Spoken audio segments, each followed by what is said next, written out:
Colaiacovo's with us. It's been nice to see you doing some Jet broadcasts lately. I'm always interested in people that kind of follow most closely other teams, get a chance to get in and do the Winnipeg Jets games if they haven't been seeing them, as much as we do night in and night out. I think they've sort of snuck up on a lot of people.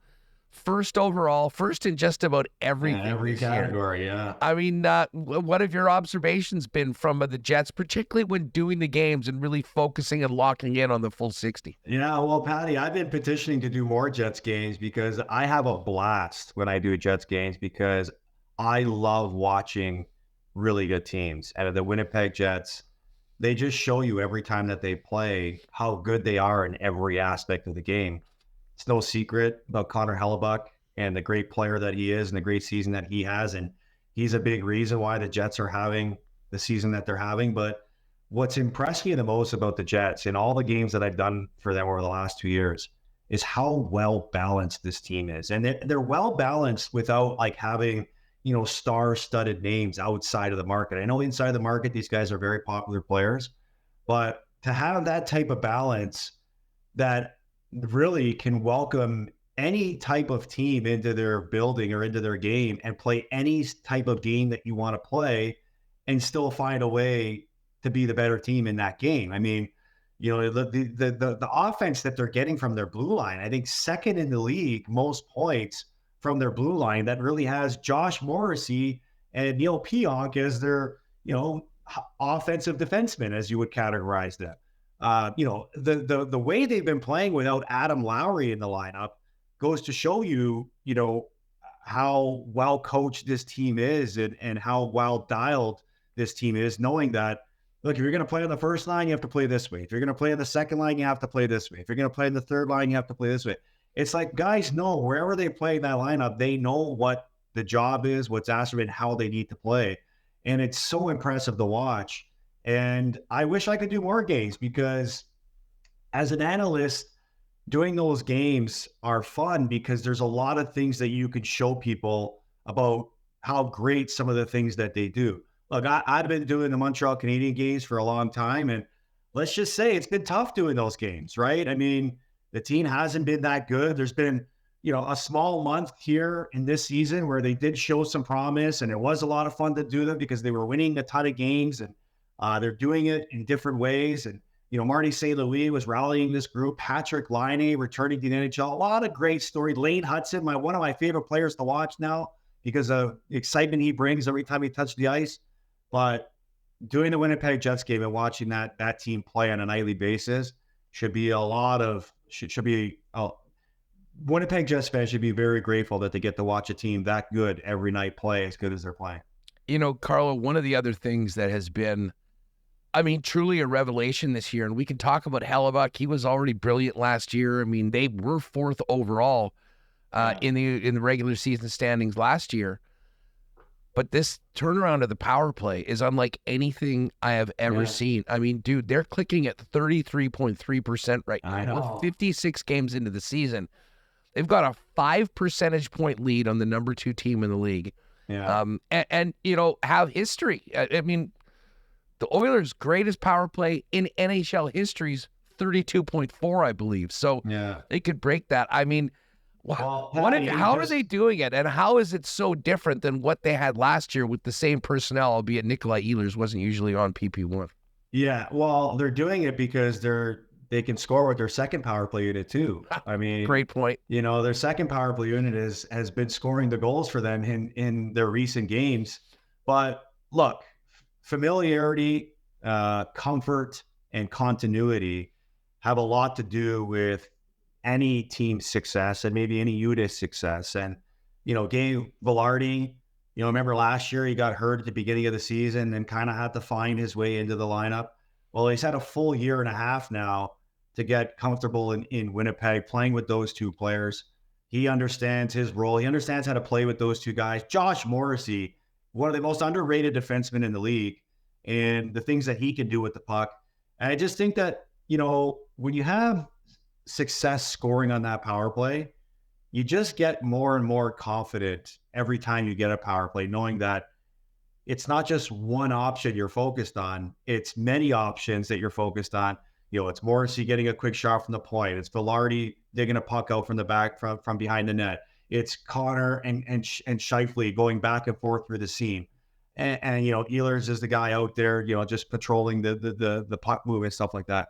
So they have a lot of moving parts that really keep the penalty killers guessing. And the best part about what I've seen about their power play is they don't try to get cute. They know what works. It's shots to the net, win the second and third pucks, and then try to bang in an ugly goal. It doesn't have to be pretty, but because you're generating those shots and because you're getting the puck moving through the seams, you're getting the penalty killers moving. Now you're getting the goalie guessing, and that's part of the reason why they've had a lot of success. And look, great teams in the league, they use their power play to be a difference maker in the game. And the Winnipeg Jets, when they make you take a penalty on them, they make you pay. Carlo, we all know Connor Hellebuyck said the difference maker of goalies right now and looking for a back-to-back Vezina trophy.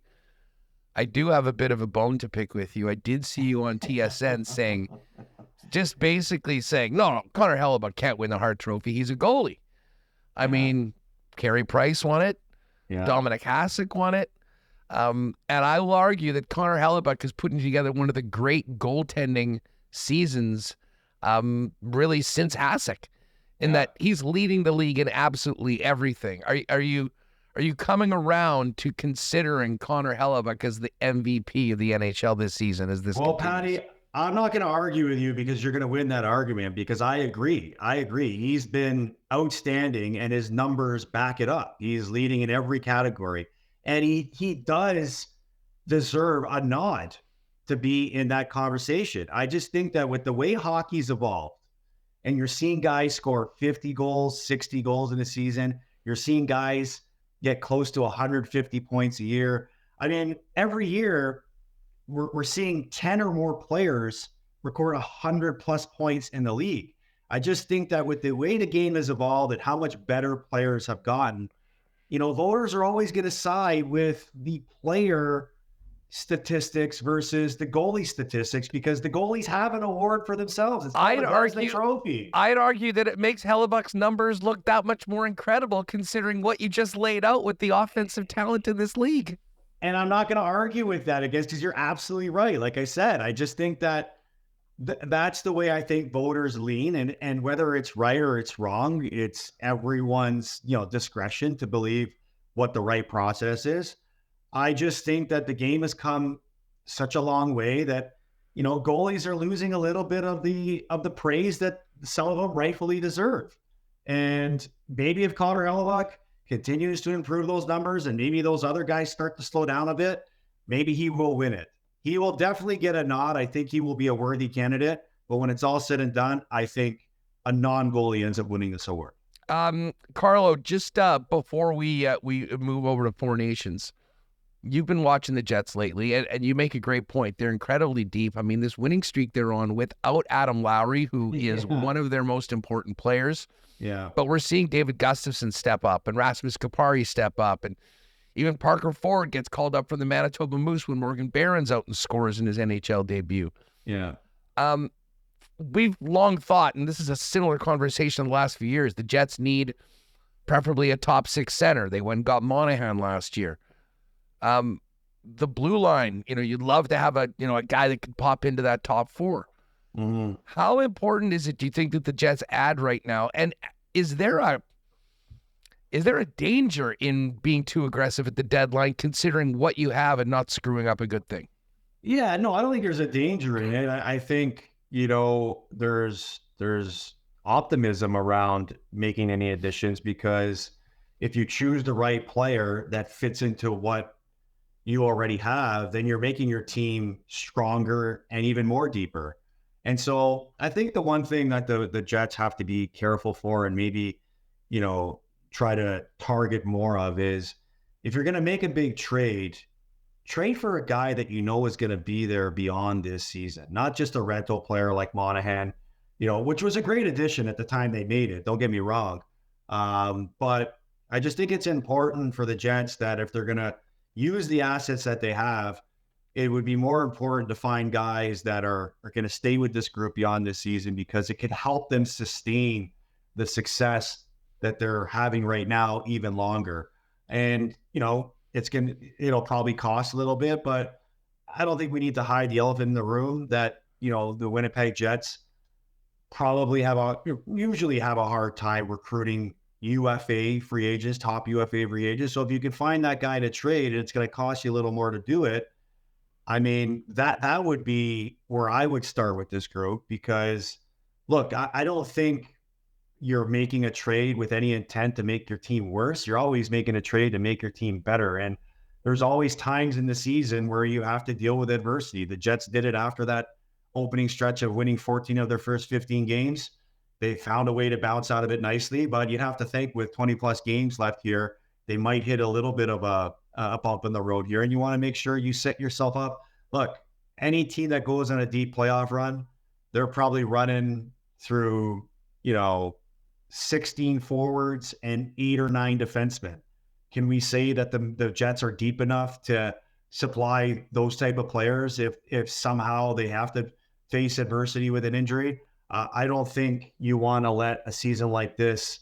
I don't think you want to flirt with a season like this of testing that depth. So I think the two areas that you suggested, I would focus on a middle 6 forward, and I would focus on a top 4 defenseman to solidify this group, even though they are pretty solid right now. Carlo, when you look at the standings, it's pretty amazing that the leads that the Jets and the Capitals have in the respective conferences really right now. And the President's Trophy we talked about yesterday would be nice. The banner would look cool. It's a great honor to be the best team through 82 games, but we know it's about the playoffs. But specifically, I wanted to ask you, the Jets right now have a 9-point lead over Dallas, Edmonton, and Vegas. If they can hold on to that lead, they'll be number 1 in the West. And the way it looks right now, I think we can pretty much count on the Jets, Stars, Wild, and Avalanche, Oilers, Knights, and Kings being in the playoffs. And in all likelihood, it's going to be one of Vancouver or Calgary playing in that as the 8th seed.